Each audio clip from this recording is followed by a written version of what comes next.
बार की बात है, किसी गांव में हेमा नाम की एक अमीर औरत रहती थी।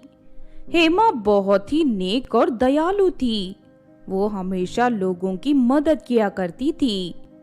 इसी तरह एक दिन बहुत तेज बारिश हो रही थी। तभी हेमा के घर एक लड़की आती है। दरअसल वो लड़की एक चुड़ैल थी जो अपना रूप बदलकर लोगों को धोखा दिया करती थी। मैं पास के गांव से आई हूँ। मेम साहब, मेरी सौतेली माँ ने मुझे घर से बाहर निकाल दिया है। अब मेरे पास रहने के लिए कोई जगह नहीं है। क्या आप अपने घर पर मुझे कोई काम दे सकती हो? उसकी बातें सुनकर हेमा को उस पर तरस आ जाता है और वो उसे अपने घर में काम पर रख लेती है। लेकिन रात होते ही चुड़ैल अपने असली रूप में आ जाती है और हेमा के कमरे में पहुंच जाती है। हेमा उस समय गहरी नींद में सो रही थी। तभी वो चुड़ैल हेमा के सर से थोड़े से बाल काटकर अपने बालों में जोड़ लेती है। बस 1 महीने की बात है, उसके बाद इस औरत के शरीर पर मेरा कब्जा होगा। फिर अगले दिन से वो चुड़ैल रोज हेमा के सर से थोड़े से बाल काटकर अपने सर पर जोड़ना शुरू कर देती है। देखते ही देखते कई दिन बीत जाते हैं। दूसरी तरफ हेमा का शरीर पूरी तरह कमजोर होता जा रहा था। फिर एक दिन हेमा की सहेली राधिका उससे मिलने आती है। हेमा की हालत देख राधिका को बड़ी हैरानी होती है। अरे हेमा, ये तूने अपना क्या हाल बना रखा है? दिन ब दिन तेरा शरीर सूखा जा रहा है। मेरी भी समझ में कुछ नहीं आ रहा। मैं तो रोज अच्छा खाना खाती हूँ, फिर भी मेरा शरीर दिन ब दिन कमजोर पड़ रहा है। देख, मुझे तो लगता है तुझे कोई बड़ी खतरनाक बीमारी हो गई है। तू शहर जाकर किसी अच्छे डॉक्टर से अपना इलाज करवा, वरना अगर देर हो गई तो तुझे बहुत पछताना पड़ेगा। इतना कहकर राधिका वहां से चली जाती है। फिर अगले दिन हेमा शहर के डॉक्टर के पास अपना चेकअप करवाने पहुंच जाती है। लेकिन डॉक्टर को हेमा की बीमारी समझ नहीं आती और वो हैरत में पड़ जाता है।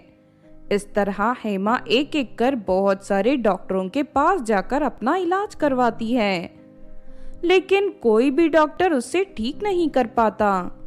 देखते ही देखते कुछ ही दिनों में हेमा को शरीर का खून सूखना शुरू हो जाता है और उसका शरीर सूखकर कांटा हो जाता है।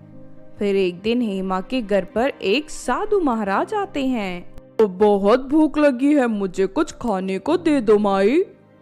हेमा चुड़ैल से साधु महाराज को खाना देने के लिए कहती है। चुड़ैल थाली में ढेर सारा खाना और कुछ फल लाकर साधु महाराज को देने लगती है। लेकिन जैसे ही साधु महाराज उस थाली को हाथ लगाते हैं कि तभी थाली में आग लग जाती है। ये देख हेमा घबरा जाती है। फिर साधु महाराज बिना कुछ खाए वहां से चले जाते हैं। अरे ये सब क्या हो रहा है? अचानक थाली में आग कैसे लग गई? मुझे नहीं पता मालकिन। वो कोई खतरनाक जादूगर था जो साधु का भेष बनाकर हमारे घर आया था। हेमा चुड़ैल की बात पर यकीन कर लेती है। फिर रात को खाना खाने के बाद हेमा अपने कमरे में सो रही थी। तभी हमेशा की तरह वो चुड़ैल हेमा के बाल काटने उसके कमरे में पहुंच जाती है। अब सिर्फ 2 दिन की बात है। 2 दिनों के बाद इस औरत के शरीर पर पूरी तरह मेरा कब्जा हो जाएगा।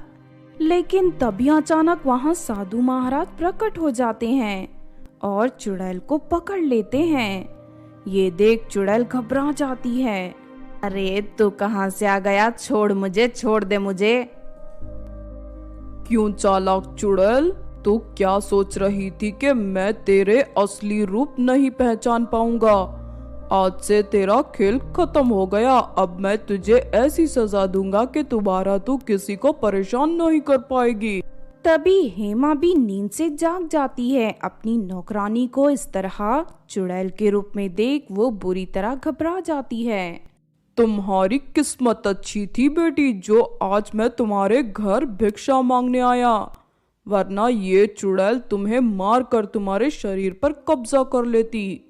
लेकिन तभी वो चुड़ैल वहां से भागने की कोशिश करती है, लेकिन साधु महाराज अपने कमंडल से पानी निकालकर चुड़ैल के ऊपर डाल देते हैं और देखते ही देखते चुड़ैल के शरीर का आकार बहुत छोटा हो जाता है। अरे नहीं, ये क्या हो गया, मैं तो बहुत छोटी बन गई। फिर साधु महाराज चुड़ैल को पकड़कर अपने कमंडल में डाल लेते हैं। अब इस चुड़ैल से किसी को कोई खतरा नहीं है। मैं इसे ले जाकर गहरे समंदर के पानी में डुबाकर हमेशा के लिए खत्म कर दूंगा। उसके बाद साधु महाराज हेमा के गले में एक माला पहना देते हैं, जिसे पहनते ही हेमा पहले की तरह स्वस्थ हो जाती है। फिर साधु महाराज उस चुड़ैल को लेकर वहां से चले जाते हैं। इस तरह सब कुछ ठीक हो जाता है और हेमा फिर से हंसी खुशी अपनी जिंदगी जीने लगती है। तो आपने देखा दोस्तों दासी चुड़ैल की कहानी। इस कहानी से हमें ये सीख मिलती है कि हमें कभी भी बिना सोचे समझे किसी अजनबी पर भरोसा नहीं करना चाहिए, वरना एक दिन हमें इस भूल का खामियाजा भुगतना पड़ सकता है। अगर ये कहानी आपको अच्छी लगी हो तो जरूर लाइक करें और हमारे चैनल छोटू टीवी को सब्सक्राइब भी कर लें। और हाँ दोस्तों, हमें कमेंट करके जरूर बताना कि आपको कहानी कैसी लगी।